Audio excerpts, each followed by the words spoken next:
Yo, you already know what it is, man. It's your boy Domwork, man. And look, now I'm back out here with some more rec gameplay for y'all, man. And look, this build that I'm gonna be on today, bro, this is probably the only build that I have never lost a game in a rec with. And y'all can see the player status is maxed out. It's been maxed out and I've never seen it move. And the funniest part about it all is I never planned to bring this build online. This was just a build that I thought was a fun build, and I said, yeah, I'm gonna just keep it into my career in the NBA games and stuff like that, because bringing it online, I might be too much of a defensive liability. But one day I just said, you know what? Who cares, man? Let me just go out there and see how it goes. And ever since that, I haven't really looked back. But y'all can see before the Vet 2 cap breakers, I had the 85 3-ball. And I decided to just go ahead and use 5 on it, push it to a 90, get them takeovers, get that bigger green window, and also get silver limitless with it as well. So now we're basically Steph Curry and Derrick Rose in one build. Because when I tell you that nobody can stay in front of this motherfucker, man, I'm telling you, bro, that 97 speed with ball is different. But before we get into the gameplay, here's a quick look at all the SIGs I'm running. And I've seen a couple of people asking about this, but when you see the NBA player name on the jump shot section, that means I'm running the player's specific jump shot from the animation store. So it's not a custom, it's the actual NBA player's jump shot. And trust me, man, you don't want to sleep on them stock animations. They're mad reliable, they're mad smooth. And I've been using them, man. I've been out here using Donovan Mitchell on all my guards, and it's really knockdown. And y'all see I use Benedict Mathurin on some of my big guards as well, man. So if you out there bricking and you feel like you need a new jumper, give one of them NBA player joints a shot, man. They might get you right. But let's get into this gameplay, man. So as y'all can see right now, we're down 5-2. And watch how I just set them up right here with the quick stop and go, crossover, attack the rack, finish through the contact. And this ain't even a strong build. I don't even get bronze physical finisher, but with that 95 job and layup, this build finishes through contact pretty well. Now right here, y'all already know what it is, man. If you reach out to play, I gotta make you pay. It's that simple. And the funny part is, that dude's gamer tag was something along the lines of don't reach, and that was all he was doing. You can't make it up. But I'm gonna blow by again right here and get another contact layup to go. And listen, I didn't green that one, but somehow 2K let me make it. And I'm on high risk everything, so clearly there's some leeway there. But with a 95 layup, I feel like, you know, that's deserved in a way. But I'm gonna catch the ball in the corner, get the easy blow by again, and that's another contact finish. Now obviously this guy guarding me is not any type of defender. He probably has no defense on his build, period. So I'm not gonna let him live, man. I'm gonna keep going at him. He's food. And when you abuse the mismatch, boom, now somebody gotta help, and now somebody else is wide open. Easy money. Now because this build isn't GOAT status, you know what I mean, I get some better players on my team. They know how to space the floor out. They hit their open shots. So this game is looking real easy right now. And right here I come off the pick. Big man is in a drop, so you already know I'm gonna let it fly and I knock it down, man. So we hooping, but we still down 2. Now right here, I left this clip in because I want y'all to see what happens after this dude catches the ball out the corner. This man just did a blowout dribble in the half court. Hey yo, what the fuck? So that was kind of crazy, but they low-key need to bring something like that back for the half-court gameplay. But I'm gonna catch the ball in the corner right here, take my time, and I know they trying to help, so I just bait him in, kick it out to the wide open shooter, and he knocks it down. So now we up 2. I get blown by right here, and he hits the wide open shooter in the corner, but he ends up smoking it. So now we out on a break, and thankfully this dude has eyes, man, because for whatever reason, bro, when I be out on the breaks in random rec, these dudes stay making the wrong pass and screwing up the whole fast break, just killing easy points. I don't get it. It can literally be a 3-on-none fast break, and these dudes will find a way to fuck it up. Now I made the extra pass right there to my mans, but he ends up smoking a wide open shot. But luckily, man, we get it right back. So now we out on a break, and I'm just taking my time right here because nothing is really clearly open. And that's what I be trying to explain to people, man. Like, sometimes you just got to take your time, let the play develop. Y'all see I was able to draw 2, and then my big man just pops wide open. Now right here, I don't have any idea what they're doing. The big man just sitting in the paint, so somebody gotta be open. And I find him, but I don't know what bro got going on. He's on a brick streak right now. But y'all know me, I don't believe in icing people out of games, because all that's gonna do is make it harder for yourself, harder for your team. Because unless you're playing morons, if they know you're not gonna pass to somebody, all they're gonna do is double the ball. So you wanna keep them honest. And that's why I don't really care how many times a motherfucker miss. If you open, I'ma pass you the ball, figure it the fuck out. Now, if you miss like 4 in a row, I might advise you to just quit, because you're just really out here wasting everybody's time, wasting your own time, and the bot might be better for us than you. And that's with all due respect, no trolling. Like, if you can't hit an open shot, you don't need to be out here. You need to go practice, go to the mod court, go anywhere but here, bro, because you're just wasting time. But we up 5 at the top of the 4th quarter. Now they knocked down the corner 3 right there to cut the lead to 2. And I don't know what the fuck I'm doing right here. I think I was trying to hit the center but hit the wrong icon. I don't know, but I'm gonna end up finding the shooting guard on the wrap. He ends up knocking it down. And it's always nice when you have people who stay ready and shoot when they're open.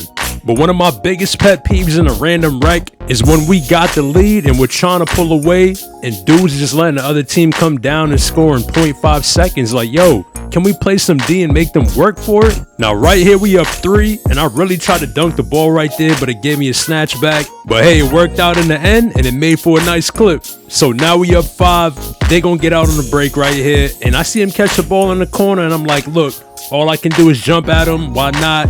And I end up getting a tight off of that. Now, if you ask me, that's some bullshit. I didn't really get anywhere near him. I didn't get in front of him. It really wasn't a good contest. And on top of that, I barely have any perimeter D. Like I said, I got a 71 perimeter D on the build, bronze challenger. So for a non-defensive build jumping at the side of a shooter, that should be an open at most. Maybe a yellow, but that's what you get when dudes complain and cry to Mike Wang on Twitter. Then they got to make these changes in the dark and hope it plays out well. And if you ask me, even though it wasn't perfect, I'd much rather play with the contest system that we had before the patch.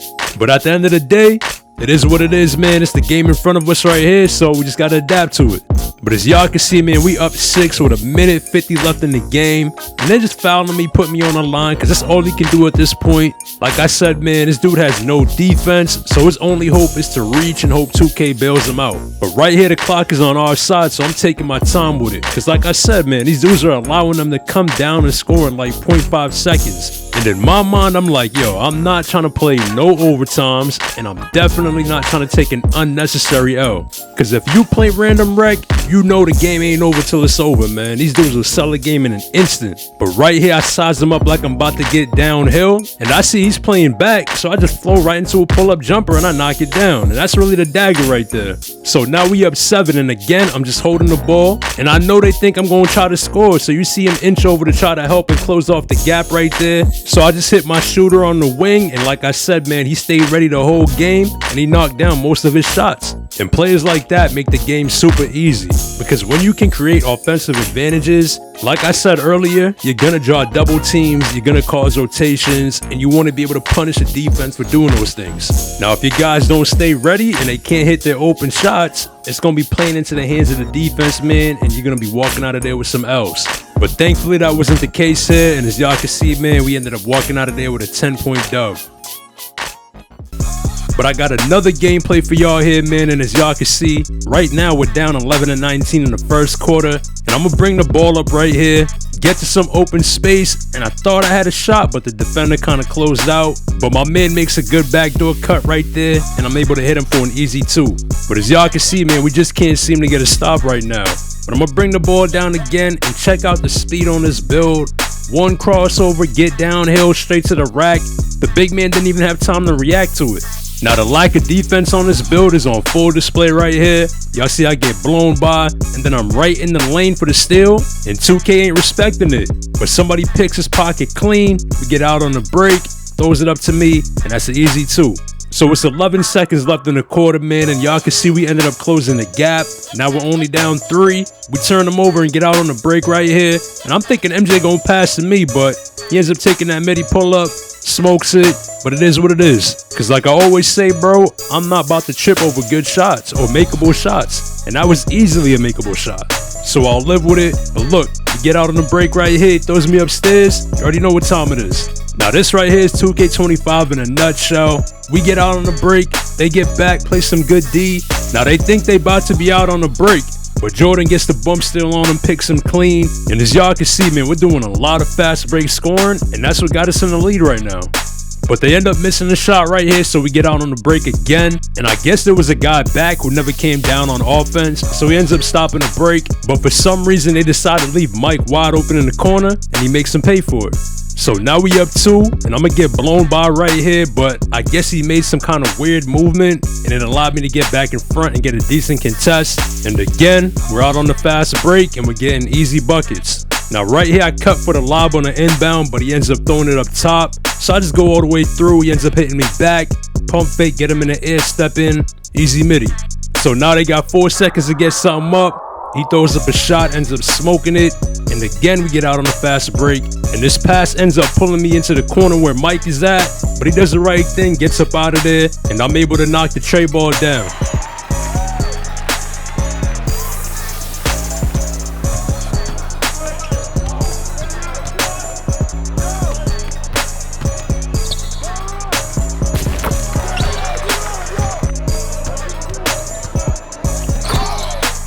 Now this is what I be talking about, man. Y'all see we got a 4-point lead. We're trying to pull away, and they're just giving up free points off the inbound. Like, come on, man. That's not winning basketball. You can't be falling asleep just giving up easy points 4 seconds into the shot clock.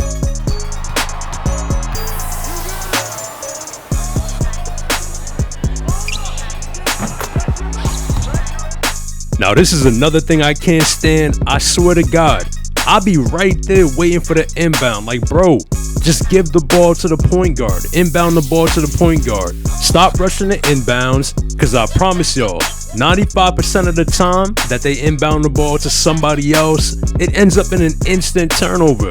Like, bro, you're a power forward. Why are you trying to bring the ball down with your silver unpluckable? You know you about to get ripped. Just let the point guard do his job, man. And that's really why motherfuckers end up taking L's in the wreck, because dudes don't want to play their role. Just play your role, do your job, and I promise you everything's gonna be straight.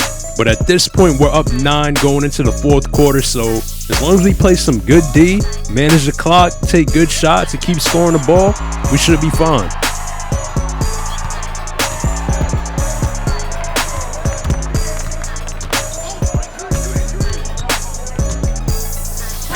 Hey, yo, what the fuck?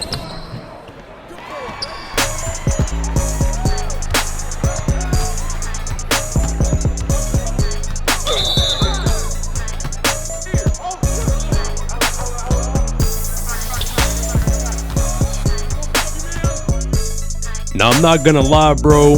These little 50-50 loose ball animations right here, these are some of the most annoying things in 2K. And I get it, but I just feel like if somebody makes a mistake, they should be penalized more often. Like, stop letting these dudes recover the loose ball after it gets tipped or when somebody bumps it from them, because right now it feels like the offense is more likely to regain possession of the ball. Now, I'm not saying they shouldn't be able to recover it or they should never get, you know, a second chance or anything like that, but right now it's just way too often. But as y'all can see, man, we got a pretty close game on our hands here. Now we're gonna fast forward to 9 seconds left in the game. Jordan turns them over on the inbound, and I'm like, you know what? I could have scored here, but I'm on the mic. I'm like, yo, bro, we gonna see if you really MJ. Because he got the stop, he was balling the whole game, and I'm like, you know what? It's only right that he gets the last shot. Now, I was initially telling him to cut, but he wasn't cutting, so I was like, you know, I'm gonna just throw it to him, and whatever happens, happens, and he ended up knocking it down. But I hope y'all enjoyed the gameplays, man, and as always, I appreciate all the support. If you ain't following me on Twitter, be sure to give me a follow over there at BeLikeDom, and y'all already know what it is, man. Stay up, catch y'all in the next one.